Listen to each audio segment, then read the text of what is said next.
Nandini ma'am, actually I'm కొంచెం disappointed అండి ఈరోజు. ఎందుకంటే మనం యాక్చువల్లీ మంత్లీ వన్స్ ఒకసారి ఎదురుపడుతుంటాము అండ్ మీరు మంత్లీ ఏంట్రా 2 రోజులైంది నేను చూసి. మీరు కలిసినప్పుడల్లా యాక్చువల్లీ నా అవుట్ఫిట్ని కాంప్లిమెంట్ చేస్తారు, కానీ ఈరోజు మీరు చేయలే మ్యామ్. ఇంకా నీకు ఎన్నిసార్లు చెప్పాలి, ఒక చెప్పిందే చెప్తాను. అంటే మొన్న కలిసినప్పుడు చెప్తున్నాను, ఈడు అసలు రోజుకు ఒక కొత్త గెటప్లో, ఒక కొత్త అవుట్ఫిట్లో, ఒక స్టైల్ ఐకాన్లా తయారవుతున్నాడు ఏంటా అని చెప్పి అడిగాను నేను. మ్యామ్ మీరు కాంప్లిమెంట్ ఇచ్చిన నువ్వేమో చిల్లర్ గాన్ అని చెప్పినావు. చిల్లర్ గాన్ అంటే మరి ఆ క్యారెక్టర్లో ఉండాలి కదా సినిమా రిలీజ్ అయ్యే వరకన్నా. చిల్లర్ అనేది క్యారెక్టర్, అందులో ఒక స్వాగ్ ఉంటుంది మ్యామ్. అచ్చా, అవునా కదా? Style chiller with chiller swag అది. Okay right. సో మ్యామ్ మీరు కాంప్లిమెంట్ ఇచ్చారు కానీ మీరు మా క్వశ్చన్ తప్పించుకోలేరు. సరే చెప్పు. మీరు అలా మొదలైంది cinema, huge fan of the film ma'am. ఆ సినిమాలో నిత్యమేనన్ గారు బాయ్స్ వాష్రూమ్లోకి వెళ్తారు.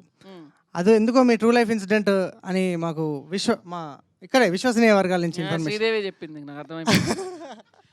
ఇలాంటి చిల్లర్ ఇన్ఫర్మేషన్లు అన్ని శ్రీదేవి ఇస్తుంది నీకు. ఆమె ఒక పెద్ద స్పై, అందరి జీవితాల్లో ఏమేమి జరిగిందని అలా దూరేసి పట్టేసుకుంటూ ఉంటుంది. అవును, నిజంగానే జరిగింది, చాలా సార్లు ఇన్సిడెంట్ గురించి ఏమన్నా కొంచెం ఏముంటదిరా, లేడీస్ వాష్రూమ్ బిజీగా ఉండే లోపల అక్కడ ఇమేజెస్ ఏం లేదు. లేడీస్ వాష్రూమ్ బిజీగా ఉండే, వెళ్ళాలి, కట్ చేస్తే జెంట్స్ వాష్రూమ్లో ఎవరు లేరు. సో ఇంకా 2 minutes పని ఉంటుంది మనకి. సో ఇంకా టైమింగ్ చూసుకొని వెళ్ళిపోయి వచ్చేయడమే, అంతే.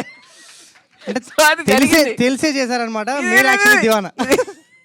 ఇది ఎందుకు జరిగిందో చెప్తా, అది కూడా చెప్తా. అంటే ఇంతకుముందు స్టూడియోస్లో అసలు జెంట్స్ వాష్రూమే ఉండేది, లేడీస్ వాష్రూమ్ ఉండేది కాదు. ఎందుకంటే విమెన్ టెక్నీషియన్స్ లేరు, ఇంకా చచ్చినట్టు అదే వాడాలి. సో అక్కడ కొంచెం ధైర్యం వచ్చేసి ఇంకా బయట కూడా ఒక 2 సార్లు వాడేశాను. సో అక్కడి నుంచి వచ్చిన ఐడియానే అది.